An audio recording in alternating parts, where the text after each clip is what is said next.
Welcome to PhillipCapital Weekly Market Watch. I am Jenelle, Business Development Dealer from Phillip Futures Client Relations Desk. Over the next few minutes, I will be sharing the fundamentals that have determined the outlook of gold and the price prediction and my recommendation using technical analysis.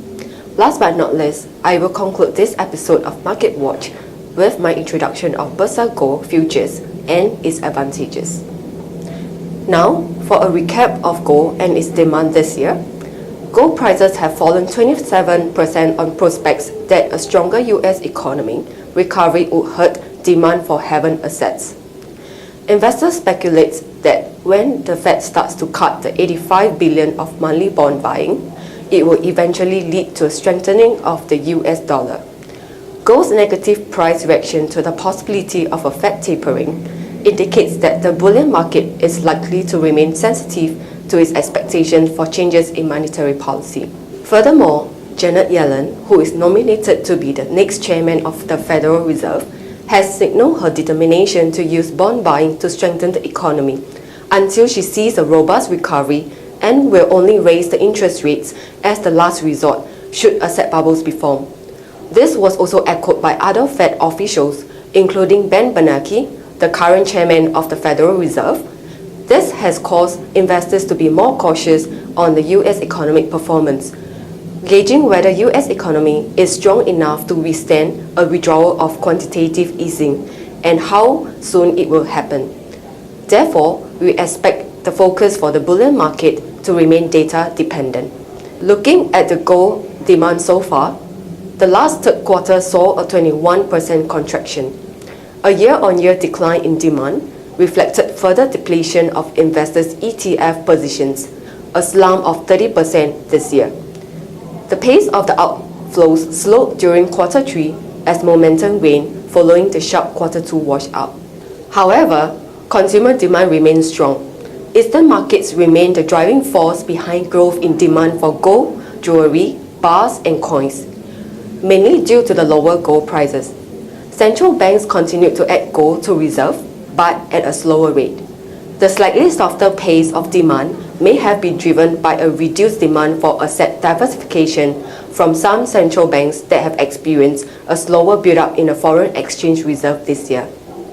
In the recent fundamentals, minutes of the Fed's October meeting, released on November 20th, showed that policymakers expecting an improving economy will allow the central bank to trim its debt purchases in the coming months. Let's look at the recent US data releases. Employers have added more jobs than predicted. Initial jobless claims fell to 298,000. Unemployment rate reached a low of 7%, and third quarter economic growth exceeded expectations. Growth in labor, manufacturing, technology, and housing has kept the US economy expanding at a modest to moderate pace through mid-November.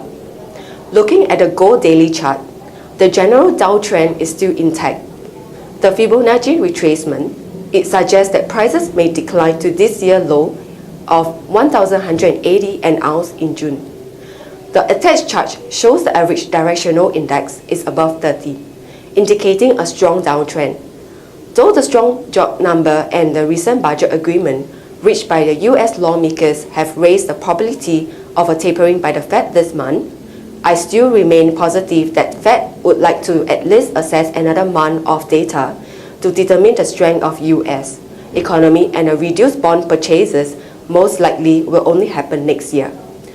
In conclusion, I prefer to sell gold and will expect to hit 1,200 an ounce in the near term. For investors who want to benefit from the bull and bear markets of gold beside the CME exchange, one can look into trading gold on the Bursa exchange due to its 3 advantages. First is due to its size. Bursa Gold is a small size ringgit Malaysia denominated gold futures contract equivalent to 100 grams of gold, traded on Bursa Malaysia derivatives. Second, it is due to its global access. Bursa Gold is traded on CME Globex, a global electronic platform which allows individuals anywhere around the world to access. Last but not least, due to its leverage, investors will only need to deposit a small percentage of the notional value of the contract known as the initial margin. The leverage allows you to have greater exposure to gold at a fraction of the total value. Now for the Q&A section, we review a question that Neil posted to us through Facebook. This is the question posted.